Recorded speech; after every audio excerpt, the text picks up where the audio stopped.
Hello, everyone. Thank you so much for joining us today.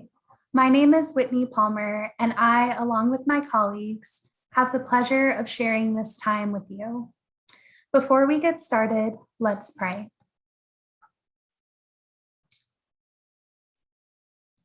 Provider of hope, thank you for gathering us here today to listen, to learn, and to share about the Democratic Republic of the Congo. Great Creator, we welcome our siblings from the DRC. We acknowledge the truth that the DRC is the scene of some of the world's worst violence and human rights abuses in recent years. Bringer of peace, we know that the refugees that arrive have been forced by war and unrest to flee their homes. Throughout history, the Congo has experienced exploitation of the poverty and chaos in the country to plunder Congo's rich natural resources, especially its minerals. Our Congolese siblings have watched as millions of lives have been tragically claimed, often by preventable or treatable diseases like malaria, tuberculosis, HIV, and COVID-19. Today, we take steps towards healing and rebuilding, reconstruction, and peace building. We join in prayer so that we are open to caring for each other and ourselves to the healing and guiding power. God of peace, justice, unity, and hope, we ask all these things. Amen. So, you've all joined us here today for this webinar about Gather. And some of you may be wondering what that is. Gather is one of LIRS's new community engagement programs that focuses on learning more about a specific culture and region from which our refugee brothers and sisters are coming. We are so excited to be with you today to launch our second annual Gather program. Last year, we got to learn about Afghanistan and the Abdullah family. This year, we will be exploring the food, history, and culture of the Democratic Republic of the Congo. Before we get too far into our time together, let's briefly go over the agenda. So now that we've prayed and chatted about some of the very basics of Gather DRC, we will be shifting into an introduction of the history of DRC by our incredible LIRS intern, Kenza. She will take us through current events in DRC and share about some of the refugee policy and how it is impacting refugees from DRC and beyond.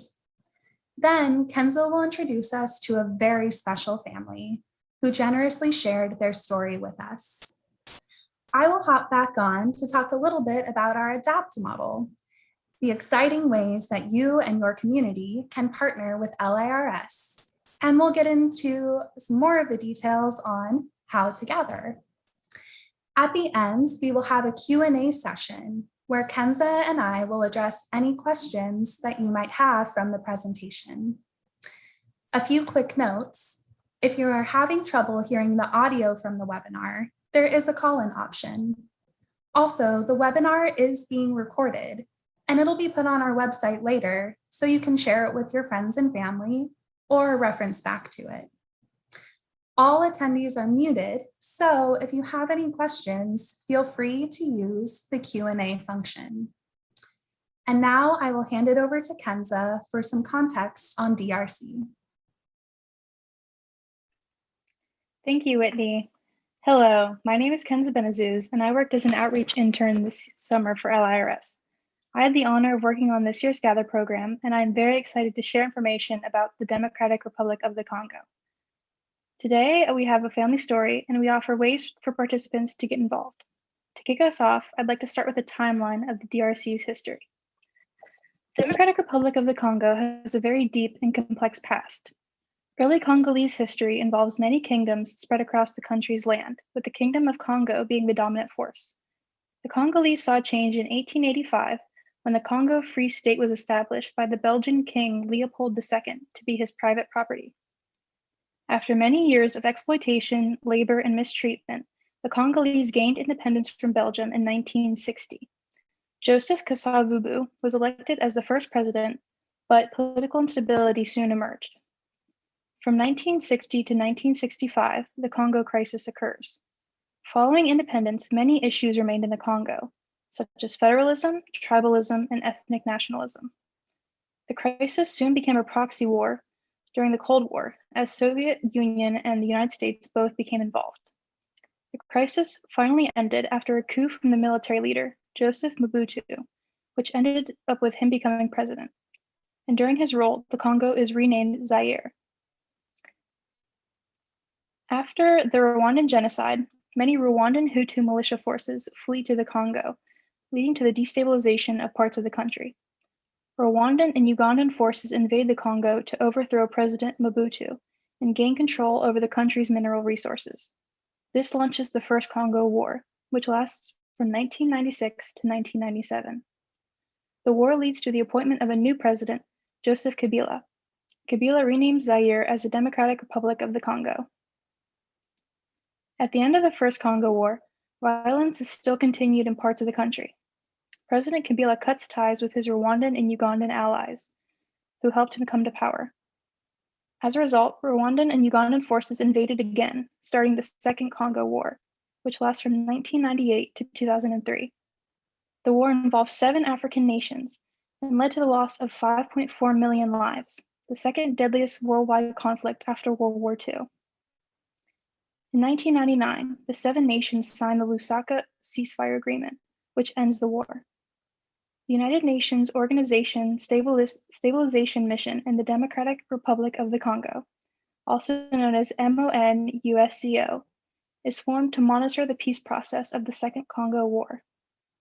The war officially ends in 2003, when the transitional government of the Democratic Republic of the Congo took power.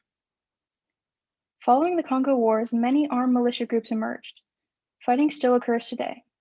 The Kivu conflict breaks out in 2004 between the military of the Democratic Republic of the Congo and the Hutu power group Democratic Forces for the Liberation of Rwanda. Mass atrocities are committed by militia groups to this day, leading to continued violence in the Democratic Republic of the Congo. Following several wars and conflicts, there are many lasting effects and struggles for the Congolese people. Poverty caused by the wars prevents children from going to school, as many families cannot afford school fees. Married women are unable to open a bank account, obtain a passport, or rent or sell property without their husband's permission. Sexual violence was used as a weapon during the war, causing lasting emotional and physical effects for survivors. Children were forced to join militias and fight in armed conflicts. Violence is still ongoing in regions today, forcing millions to flee and require assistance. This year, we want to celebrate Citizenship Day and highlight immigrants who have been living in the US and enriched our communities with their talents and skills, yet do not have the opportunity to become US citizens because of Congress's failure to act.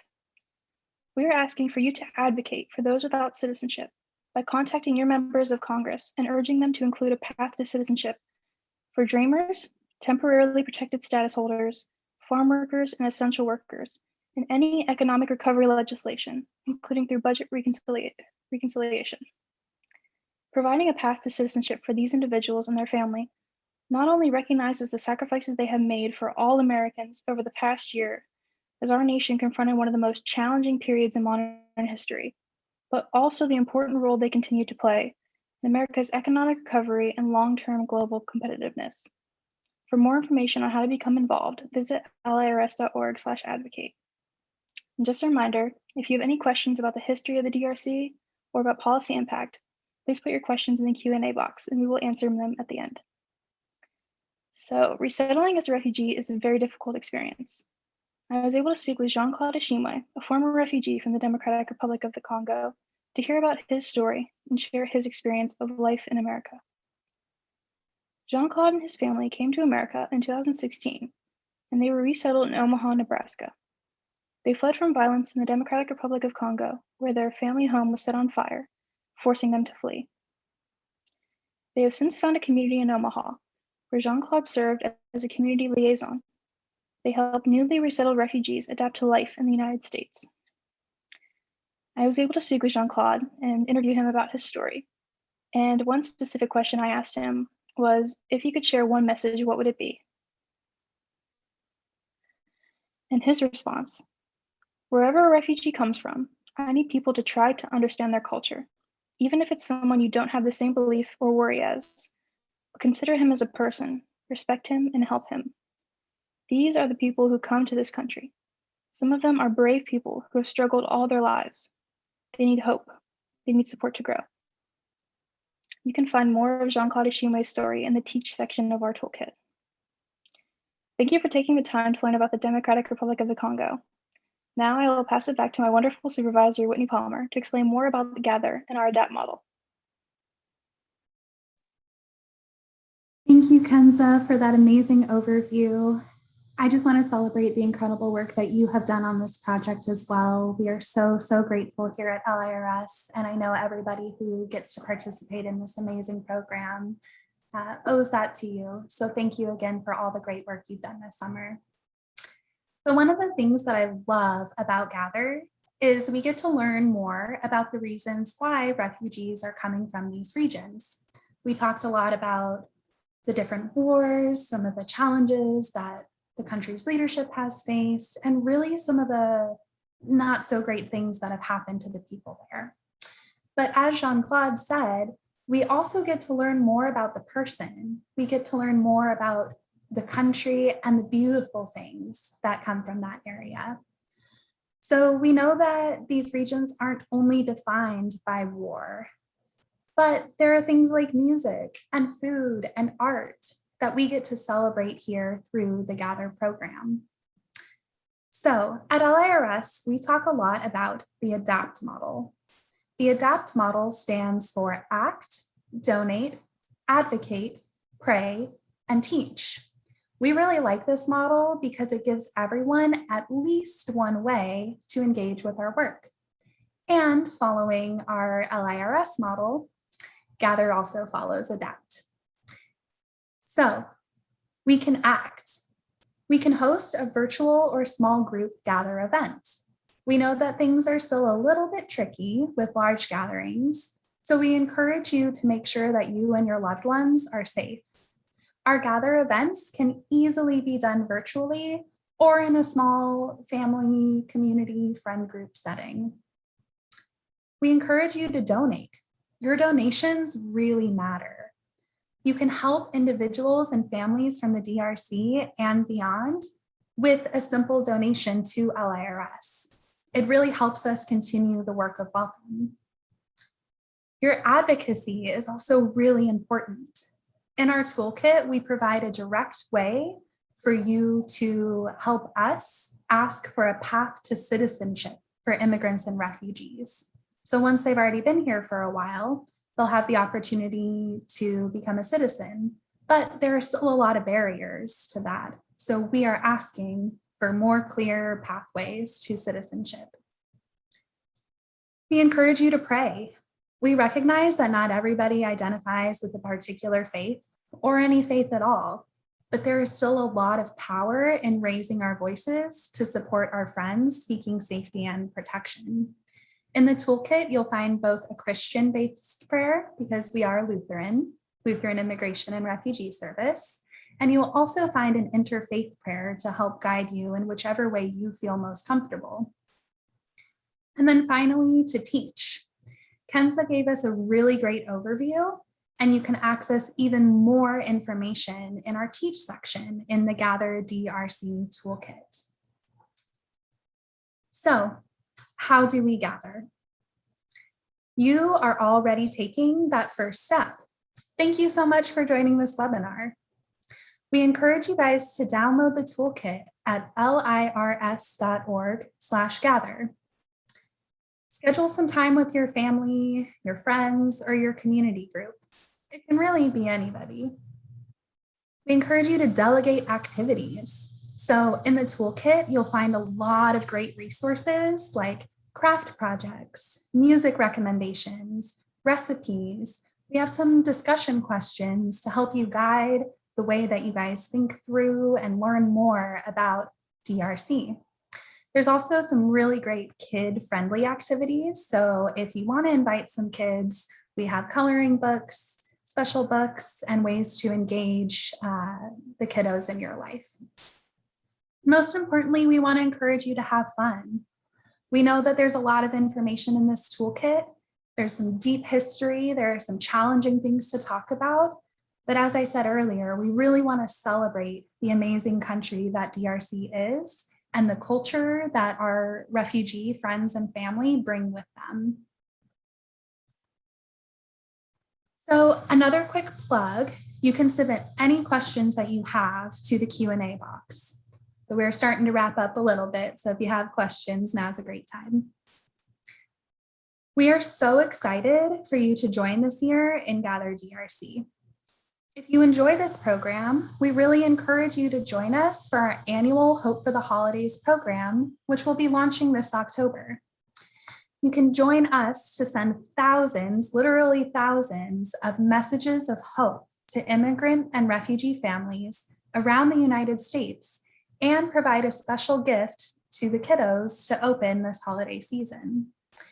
And if your congregation is interested in learning more about the work of LIRS and how to partner with us, you can look at our Emmaus Congregational Discernment. This is an incredible opportunity for congregations to discuss and pray over the work of LIRS and to explore ways that they can walk alongside migrants and refugees. It also offers helpful prompts to guide the discernment and create space to listen for how God is calling us to respond. All of these and more amazing resources can be found at lirs.org.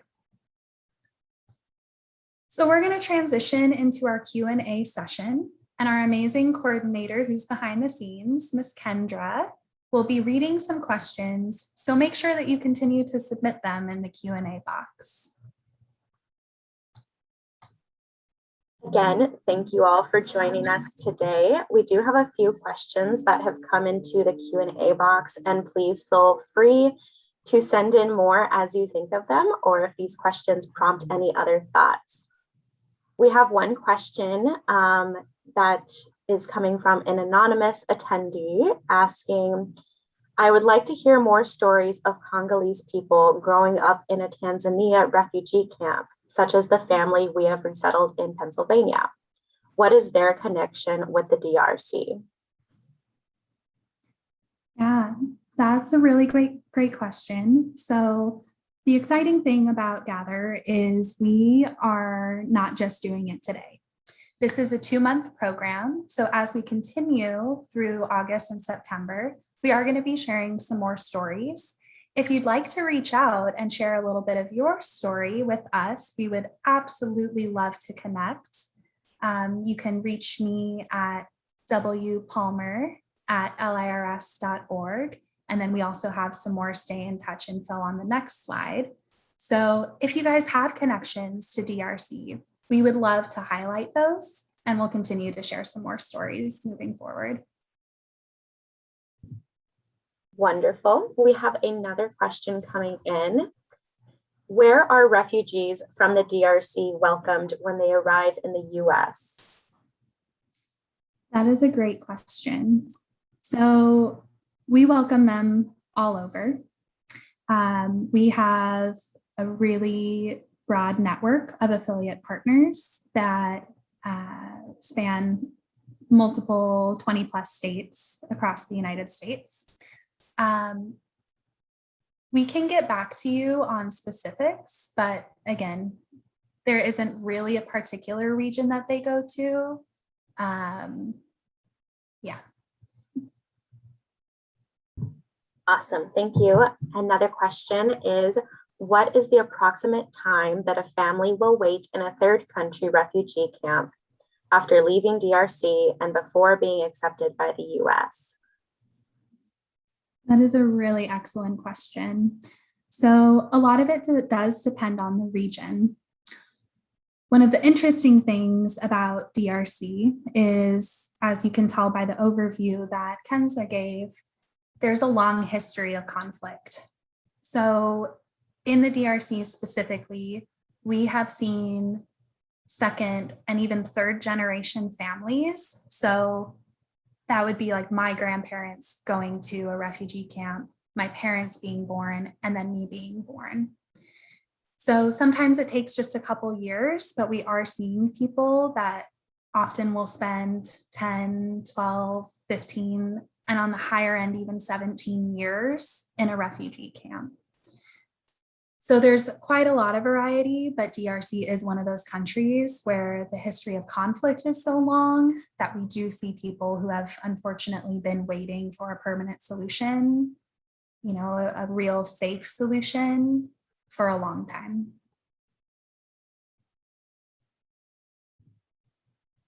Thank you for answering that.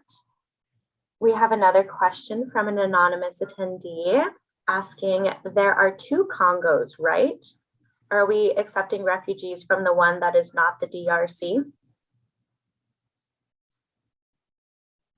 That is another excellent question. Fortunately, I'm not prepared to answer that. I know Kenza is doing a little bit of research on the side, so we might be able to come back to that.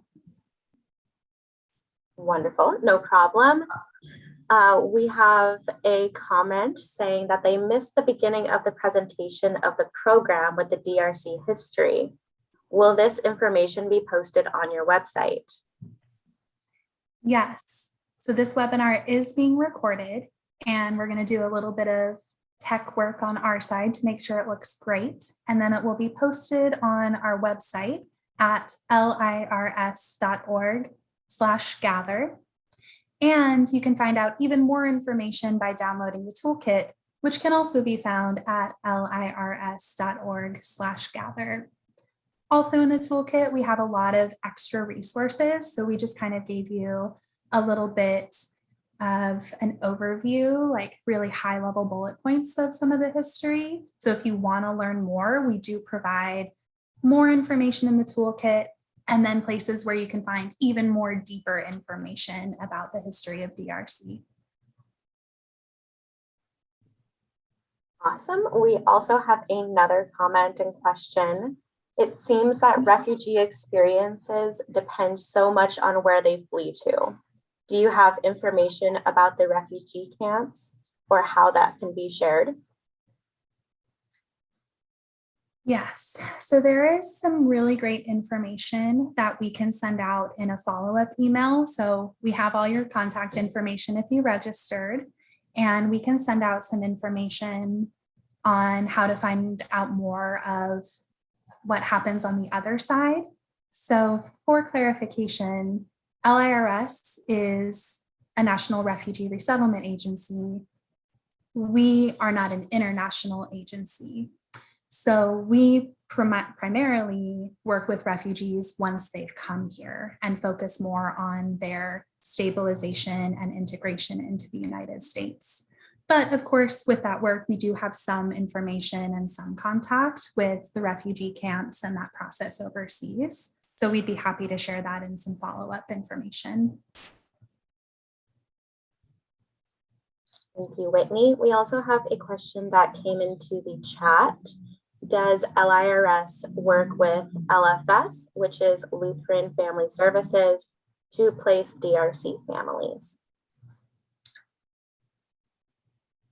Yes, so Lutheran Family Services, I know there's a couple of them that we work with. So our network is a wonderful affiliate network, and a lot of our groups are Lutheran Family Services, Lutheran Community Services, all over the United States. So we really would need a little bit more information on where you're located in order to provide a full answer to that. But yes, we do work with the Lutheran services organizations to place refugees from all over, including DRC.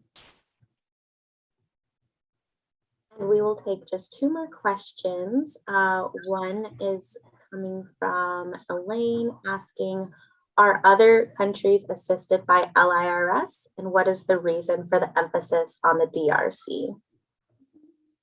Yeah, that's a great question. So Yes, short answer, yes. We work with people from all over the world.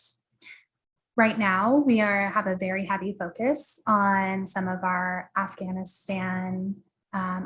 allies. And we were able to highlight Afghanistan last year in our first annual Gather program. So we chose to focus on DRC for this year because there are a lot of refugees that come from DRC. They're one of our largest populations that we work with. They also have a very long history of qualifying for refugee status. So there's a lot of them, and we've been working with them for a long time. Next year, we haven't decided on who we're going to focus on. But again, the goal of Gather is really to focus on one specific region that we work with so that we can provide more in-depth information. Wonderful. And we will answer one more question. And it is, where is the recording for the Gather Afghanistan program? Yes, you can find that on our YouTube page. So if you go on to YouTube and type in LIRS or Lutheran Immigration and Refugee Service, we do have it posted on there. You might have to dig a little bit. One of the things that we're working on is archiving all of our Gather programs so that people will be able to access them. And that will be coming very, very soon. Again, this is our second year, so we are very excited to continue and then have a whole library of Gather programs.